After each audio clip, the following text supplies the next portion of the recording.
Salut à tous, et bienvenue à une nouvelle émission de Son de la Liberté. La chaîne de la liberté de penser, l'égalité devant la loi, et la fraternité de tous ceux qui pensent différemment. Aujourd'hui, nous sommes le 31 décembre 2023. En ce dernier jour de l'année, nous diffusons depuis nos réseaux sociaux à tout le monde. Nous vous souhaitons une bonne année 2024. Je m'appelle Marcel Courteau. Je suis journaliste et avec notre équipe de rédaction, nous allons vous rapporter dans 5 minutes, sur l'actualité de la liberté. Merci de nous rejoindre. Nous sommes prêts. C'est parti.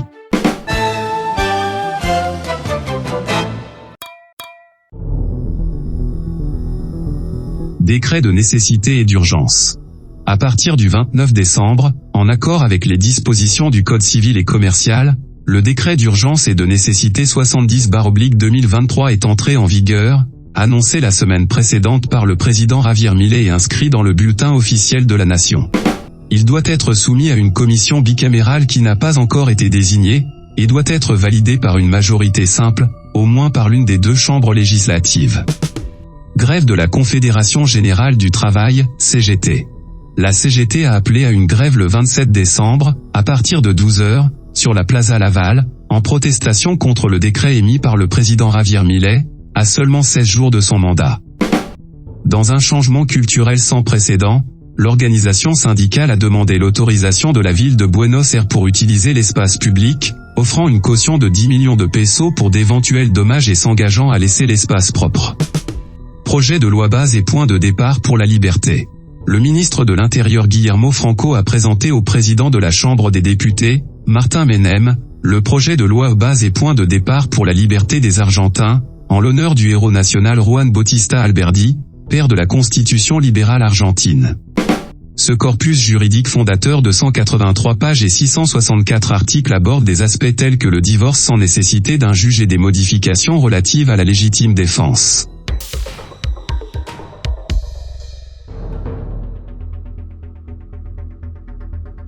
Argentinos, hoy es un día histórico para nuestro país.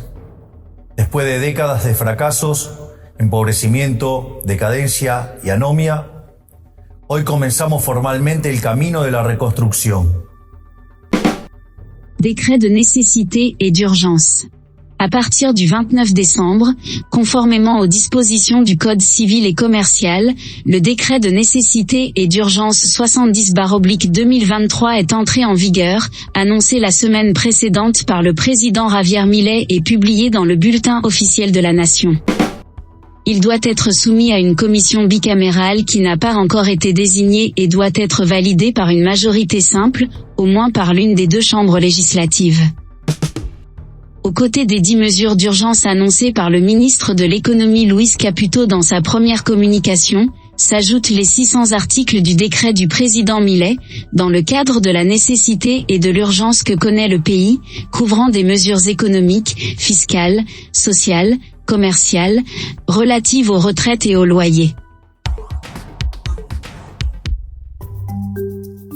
En ce qui concerne les retraites, le décret abroge la loi sur la mobilité qui prévoyait des augmentations trimestrielles pour les retraités, par le biais d'une formule qui a considérablement réduit leur pouvoir d'achat.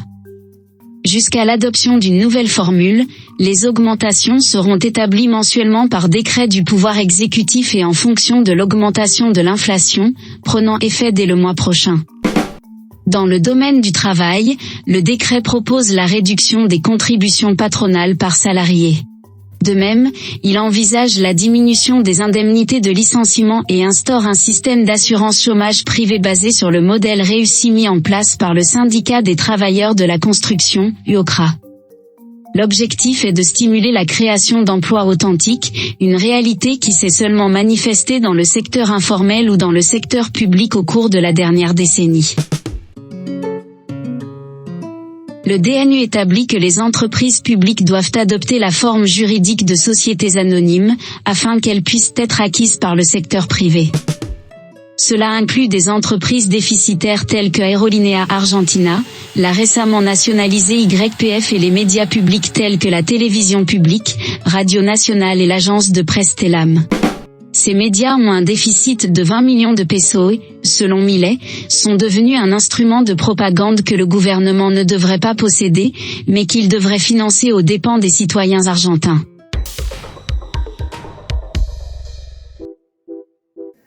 No. La moción de orden es a mano alzada, senador.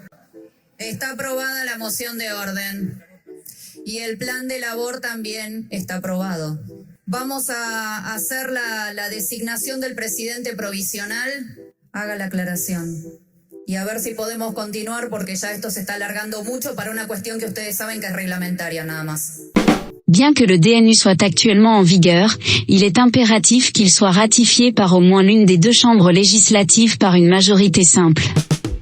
La prochaine étape implique son envoi à une commission bicamérale, composée de 8 sénateurs et 8 députés, chargée d'évaluer sa conformité à la Constitution. Il passera ensuite au débat dans les chambres, qui décideront uniquement de sa validité, sans la possibilité d'apporter des modifications. L'approbation de l'une des deux chambres garantira la validité du DNU.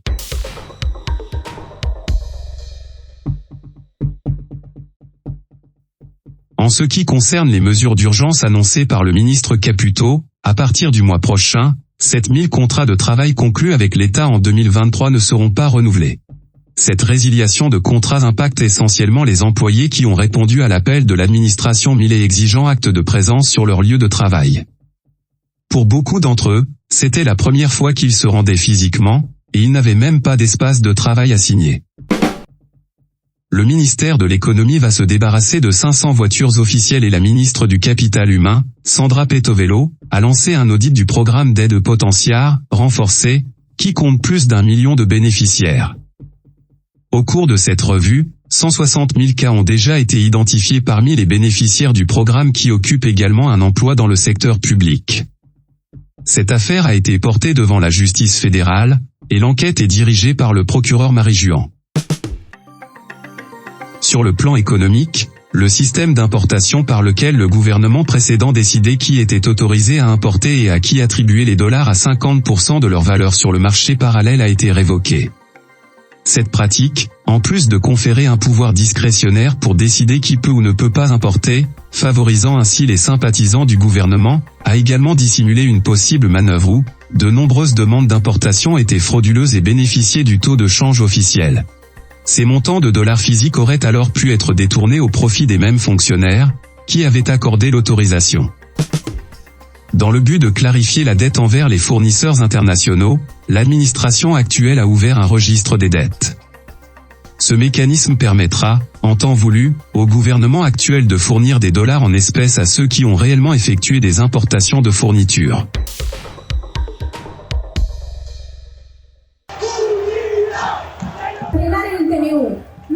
Al DNU, respeto a la democracia. Hoy recién empieza la lucha que seguramente no va a llevar mucho tiempo, porque detrás de este gobierno está la verdadera casta, que no va a abandonar su objetivo de sojuzgar al pueblo.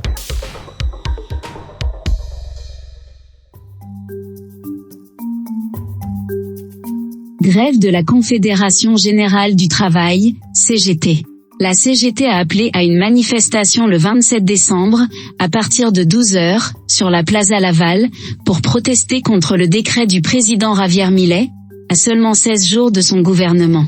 Dans un changement culturel sans précédent, le syndicat a demandé l'autorisation à la ville de Buenos Aires d'utiliser l'espace public, offrant une caution de 10 millions de pesos pour d'éventuels dommages et s'engageant à laisser l'espace propre. La dernière mobilisation de ce syndicat central remonte au mois de mai 2019.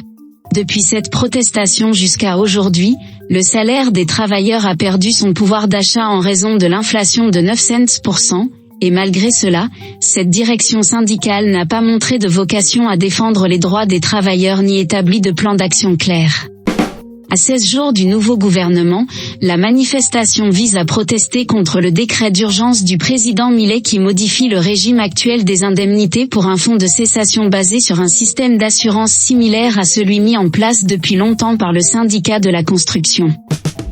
Ce qui affecte également la direction syndicale, c'est le changement de statut au bras social, c'est-à-dire des systèmes de santé que chaque syndicat fournit à ses travailleurs. Ce changement signifie la fermeture d'une source de financement public que les syndicats utilisaient pour leur gestion interne, les obligeant à dépendre exclusivement de leurs propres revenus, ce qui les met en concurrence avec les entreprises de soins médicaux prépayés.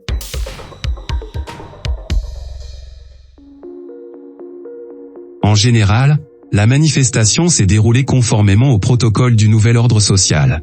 Des incidents ont eu lieu lors de la dispersion, se soldant par cette manifestants arrêtés pour attentat et résistance à l'autorité. En ce qui concerne les forces de sécurité, malheureusement, l'un des policiers a été renversé par un autobus alors qu'il remplissait ses fonctions dans l'opération de sécurité. Il a été transporté à l'hôpital Italiano avec un traumatisme crânien et une blessure au visage. Le juge du travail José Ignacio Ramonet a rejeté la demande de mesures provisoires présentée par la CGT pour suspendre les modifications introduites par le DNU dans le régime du travail. Il a argumenté que, jusqu'à présent, le décret n'était pas en vigueur et qu'il n'y avait pas de preuve de situation pouvant être affectée par ces dispositions. Tant le porte-parole de la présidence, Manuel Adorni, que la ministre de la Sécurité, Patricia Bullrich, ont déclaré que ce gouvernement est déterminé à rétablir l'ordre social en Argentine. Ils reconnaissent que les manifestations sont un droit légitime, mais elles doivent se dérouler sans violence, et respecter les consignes selon lesquelles la rue ne doit pas être coupée, personne n'est obligé de manifester, celui qui bloque la rue et reçoit un plan, ne sera pas payé, et celui qui les fait, les paie.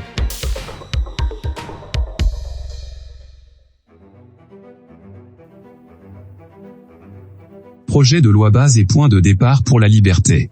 Le ministre de l'Intérieur Guillermo Franco a présenté au président de la Chambre des députés, Martin Menem, le projet de loi base et point de départ pour la liberté des Argentins, en l'honneur du héros national Juan Bautista Alberdi, père de la Constitution libérale argentine. Ce corpus juridique fondateur de 183 pages et 664 articles aborde des aspects tels que le divorce sans nécessité d'un juge, et des modifications sur la légitime défense. Ce projet de loi, qui a été soumis à débat, a été conçu dans l'esprit de rétablir un régime juridique garantissant aux Argentins les avantages de la liberté et limitant toute intervention étatique, qui n'est pas nécessaire pour protéger les droits individuels. En matière de l'éducation, il propose que les élèves passent un examen à la fin de leur cycle secondaire. Les enseignants seront évalués tous les 5 ans. L'accès aux universités publiques se fera par examen et avec des systèmes de quotas. Les étrangers devront payer leurs études dans les universités publiques et cela sera gratuit uniquement pour les Argentins et les étrangers ayant le statut de résident. En ce qui concerne l'école primaire, il propose qu'après la 4e année, les élèves puissent choisir de poursuivre leur cycle d'études de manière virtuelle depuis leur domicile. Concernant le divorce express, les couples qui décident de divorcer par consentement mutuel n'auront qu'à en informer le registre civil, sans l'intervention d'un juge ou d'avocat. Les entreprises d'État devront modifier leur statut pour pouvoir être privatisées. Le nouveau gouvernement prévoit de privatiser 41 entreprises, telles que les compagnies aériennes, les services postaux et les ports. Dans le domaine électoral, les élections primaires obligatoires ont été supprimées, laissant cette étape à la décision de chaque parti, sans intervention ni financement de l'État. Pour l'instant, au niveau national, il y aura un seul appel aux élections, que ce soit en période de changement législatif ou présidentiel.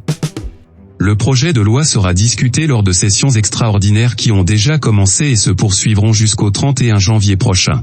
À partir des premiers jours de janvier, les principaux ministres se rendront au Congrès pour expliquer, dans leurs domaines respectifs, l'importance de faire progresser ces réformes. Martin Menem, président de la Chambre des députés, a affirmé la volonté du parti au pouvoir de voter le projet aussi rapidement que possible.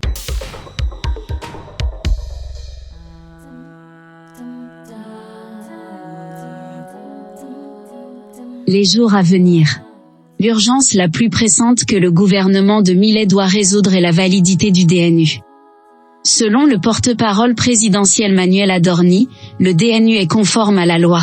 Il a été évalué par les équipes de conseillers juridiques du gouvernement et c'est précisément pour cette raison qu'il a été promulgué et mis à la disposition du pouvoir législatif et judiciaire. Adorni affirme, l'important est de comprendre que le DNU est fondé sur la nécessité et l'urgence. En Argentine, il y a 5 millions d'indigents, c'est-à-dire des gens qui ne mangent pas tous les jours, et 1,6 million d'entre eux sont des enfants, et cela n'est pas le résultat des 16 derniers jours de gouvernement. En boxe, il existe un dicton qui dit « Celui qui frappe la première, frappe 2 fois ». Avec un congrès endormi qui, au cours des 4 dernières années, s'est limité à traiter des questions plus alignées sur les intérêts des fonctionnaires que sur ceux du peuple, nous nous trouvons aujourd'hui face à un décret et à un projet de loi, qui implique l'examen de 1200 articles, dans un contexte qui exige une réponse rapide, car l'inflation agit comme une voiture sans frein et il est crucial d'éviter une collision. L'attente actuelle ne porte pas seulement sur la question de savoir s'ils seront à la hauteur du défi, mais aussi sur le fait de savoir s'ils se souviendront, métaphoriquement parlant, comment faire du vélo.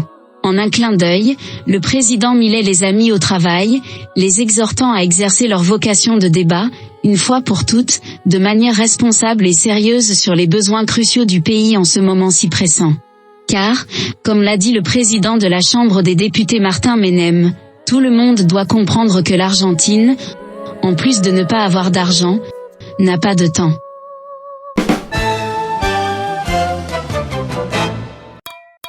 Je suis Michel Durand pour des Sons de la Liberté, merci de nous suivre et, à très bientôt, et bonne et heureuse année à tous. Je suis Marcel Courteau, c'était des Sons de la Liberté. Merci de nous avoir rejoints, à la prochaine édition, au revoir à tous.